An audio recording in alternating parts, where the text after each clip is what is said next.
Hello everybody, it's Tarantula Forest, and today we're putting together a centipede enclosure. Yahoo! We're going to use sphagnum moss. It's called terrarium moss here, but it's sphagnum. I have a whole bunch of oak leaves for, leaf litter. I have a water dish, because they always need a water dish. I have extra fake plants for more cover. I have Reptisoil, I have water, I have cork bark. These are all the ingredients that we need to make an enclosure for a centipede. What kind of centipede? A Malaysian cherry centipede. I like to mix up the water with my hands, so my hands are always dirty in all my videos. It's just something I like to do. I need to make it moist the whole way through. And then on top of that, I add oak leaves for, leaf litter. It helps them to keep the humidity in the enclosure, but they also like to hide in it. And I add a couple of fake plants in there for extra cover. It just means that they have a place to hide. Lots of places to hide. Centipedes like cover. They like to feel secure.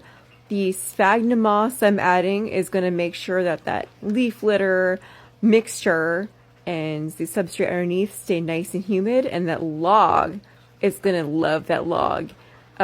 It's been hiding under the log, which is kind of what I expected. I was hoping it would be in the log, but, I'm not the queen of centipedes. Centipede can choose where it wants to live. Centipede does its own thing. It's going to live underneath the log. That's where it's going to live.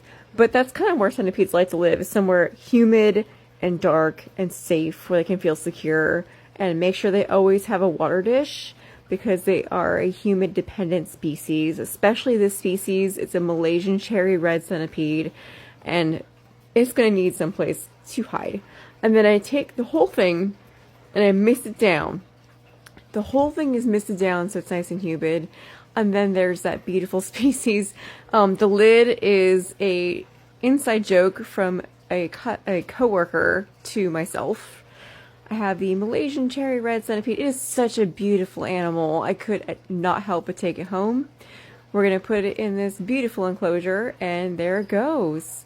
Isn't it such an amazing and wonderful animal? I just couldn't help but take it home. I'm not even a centipede person. I'm more of a tarantula person.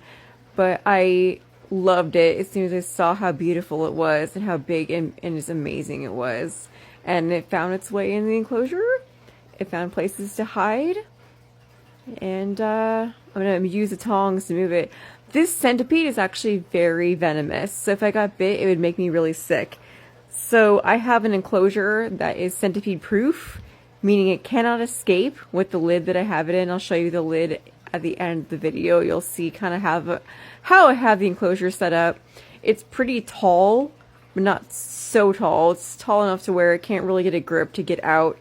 But if you set it up the right way, usually they don't try and escape, which means it has a lot of substrate that it can burrow in. It has a lot of hidey holes that it can hide in, and it's nice and moist, so it doesn't feel like it has to escape because it's too dry. But that's for this species, the Malaysian cherry red centipede. These are also heavily predaceous, meaning they like to eat all kinds of things. From crickets to dubia roaches, and to some people feed them pinky mice. If I did that, I would do it dead, like thawed pinky mice, but I don't usually do it. I just feed them crickets, like a lot of crickets, and that's how my centipedes live. So this is the kind of habitat that my centipede would live in. And here is the enclosure all set up, completely done with the centipede. What I was trying to say is happily living inside. And here we have the centipede that has crawled underneath its water dish. It's where it likes to hang out if it's not inside a log. I've had this centipede for a few months now, and it is beautiful. Still completely thriving, and I feed them primarily crickets. That's my main diet for my centipedes. If you have centipedes and you feed them other things, let me know, but crickets seem to be working for us. But that's all I wanted to share with you tonight. I appreciate you watching another Tarantula Forest video. Thank you so much. Have a good night, and goodbye. This is me signing off.